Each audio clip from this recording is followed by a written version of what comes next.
Bom, após verificarmos as propriedades dos raios luminosos, vamos enunciar as leis básicas da ótica geométrica. Qualquer problema de ótica geométrica ele é resolvido a partir dessas três leis básicas, sejam elas: os raios incidente, refletido e transmitido no dióptro estão no mesmo plano normal à superfície, intitulado plano de incidência. Um dióptro é qualquer superfície que separa dois meios transparentes, por exemplo, ar-vidro. Então a luz passa do ar para o vidro, naquela superfície entre ar e vidro, aquilo a gente dá o nome de dióptro, né? E plano de incidência é o plano definido conforme está ilustrado na figura. Então eu tenho um raio incidente, aí desenhado em perspectiva, na cor verde. Imagina uma reta que indica a direção normal, ou seja, ela é perpendicular a esse dióptro. E aí esse raio com essa reta tracejada aí, azul, anormal, forma um plano. Esse é o plano de incidência. E o que a lei básica da ótica geométrica nos diz? Que os raios refletidos e transmitidos estão contidos nesse plano. Uma outra propriedade básica que a gente também observa facilmente em qualquer experimento é que o ângulo de incidência, θ1, na figura, é igual ao ângulo de reflexão. Outra propriedade também facilmente demonstrada é que os ângulos de incidência e de transmissão, que eu chamei de θ1 e θ2, eles satisfazem essa relação N1 seno de θ1, N2 seno de θ2. Isso é a famosa lei de Snell. Esse N é o famoso índice de refração. Ele não é nada mais, nada menos do que uma razão entre as velocidades da luz no vácuo e no meio. Então, por convenção, a gente costuma falar que a luz no vácuo tem uma velocidade igual a c. Né? C igual a 3 vezes 10 a 8 metros por segundo. E qualquer outro meio, a luz vai ter uma velocidade diferente. O índice de refração é definido como sendo C sobre V, conforme está ilustrado nesse slide. Bom, a primeira pessoa a verificar isso, como já foi apontado anteriormente, é o Isaac Newton. Então ele estudou esse problema. Então, basicamente, o Newton, no seu modelo corpuscular da luz, né, assumindo a luz como sendo um corpúsculo, admite a luz vindo como sendo essa bolinha e seguindo essa trajetória que é basicamente o raio de luz. Essa bolinha, a luz vai vir e vai ser refletida no espelho e vai seguir na trajetória na direção de V2 conforme ilustrado. Como a luz refletida está no mesmo lado da luz incidente, é natural que a velocidade incidente seja igual à velocidade da luz refletida. Então não vai mudar essa velocidade, só muda a direção, mas não o módulo dela.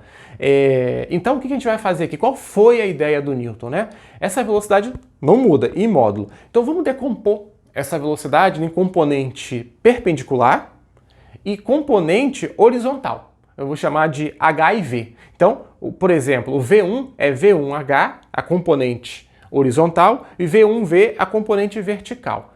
A mesma coisa para o V2, né, após a reflexão. Então é natural considerar, nesse caso aí, como se fosse uma bolinha colidindo, uma colisão elástica. As componentes, elas não mudam de módulo. Simplesmente a única coisa que acontece é a componente vertical mudar de direção.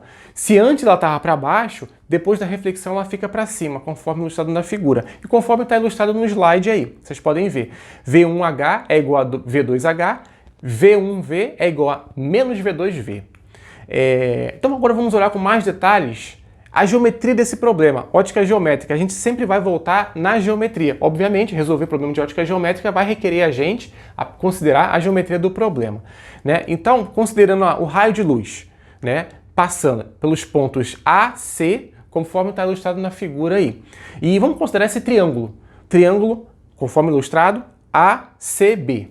Eu fazendo um recorte nesse triângulo aí, só para explicitar e não ficar confusa a figura, as componentes VH a velocidade V1. Então eu posso usar a trigonometria, né, para escrever o seno desse ângulo, desse ângulo θ1, que é o ângulo de incidência.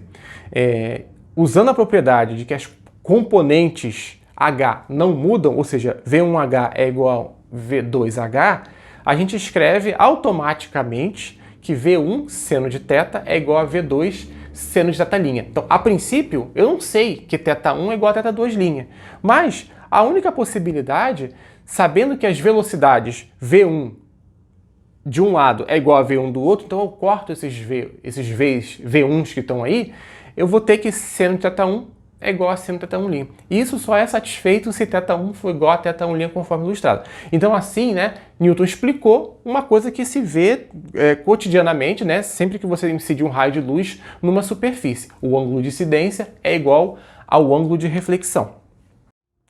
Vamos verificar aqui agora a explicação dada por Newton para refração. Para isso, vamos considerar a situação ilustrada no slide. Né? Um raio de luz sofre uma refração conforme ilustrado. A luz tem velocidade V1 em cima e V2 embaixo. Então vamos definir aqui as coisas. Por exemplo, θ1, ângulo de incidência, θ2, ângulo de reflexão.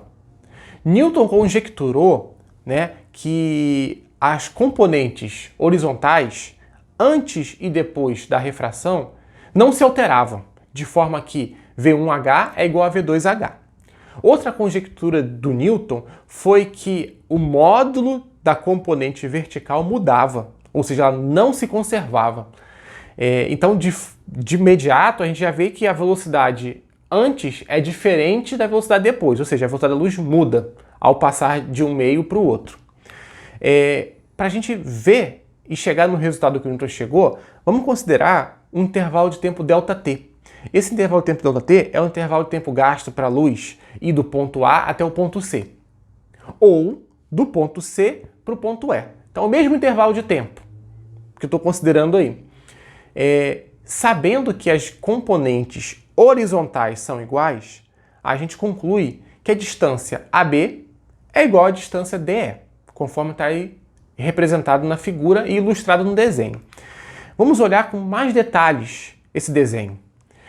Então, eu redesenhei aqui esse triângulo, esses dois triângulos, A, B, C, D, E, e reescrevi os senos deles, em termos de V1H e V2H, conforme está aí na figura. Se a gente volta aqui, V1H é igual a V2H, eu posso escrever que V1 seno de θ1 é igual a V2 seno de θ2. É imediato, né? O fato da componente horizontal não mudar, então, de imediato, Newton concluiu que V1, a velocidade da luz no meio 1, vezes o seno de θ1, que é o ângulo de incidência, é igual a V2 seno de θ2. A velocidade no meio 2 vezes o ângulo de refração. Fazendo um pouco de álgebra, basicamente, dividindo V2 por V1 e jogando o seno de θ2 para baixo, conforme está na figura, a gente vê a seguinte situação. E a situação real, né? Imagina a luz saindo do ar, entrando na água. A experiência nos ensina, ou seja, se você fizer esse experimento, você vai verificar que o ângulo de refração é menor do que o ângulo de incidência. Então isso está dizendo, né? Se eu olho para essa figura, eu vou ver que seno de θ1 é maior do que seno de θ2. Ou seja, esse número é maior do que 1. Se esse número é maior do que 1, eu concluo de imediato que V2 é maior do que V1. Ou seja, o que o Newton concluiu é que a velocidade da luz na água, que é o exemplo que eu estou dando, ou se eu estiver falando do vidro também, enfim, se eu estiver falando do vidro, ela é maior do que a velocidade da luz no ar. Então essa foi a conclusão do Newton. No tempo do Newton, a velocidade da luz nos meios não era um problema, não tinha medida experimental para isso. Os problemas eram outros. Então, por exemplo, o Newton, ao verificar lá no livro Tratado de Ótica dele, que a luz, o modelo de ótica é geométrica, mas ainda assim tinha propriedades ondulatórias, como comprimento de onda, então a explicação do Newton ainda carecia de uma explicação um pouco mais fundamental de, bom, se a luz é uma partícula, o que faz ela chegar na interface e decidir se vai ser refletida ou se vai ser transmitida?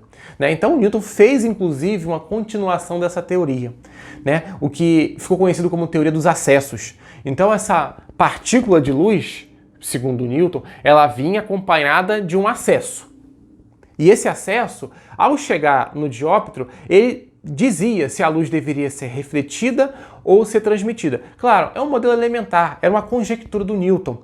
De certa forma, ele fez isso para explicar o modelo dele conceitualmente.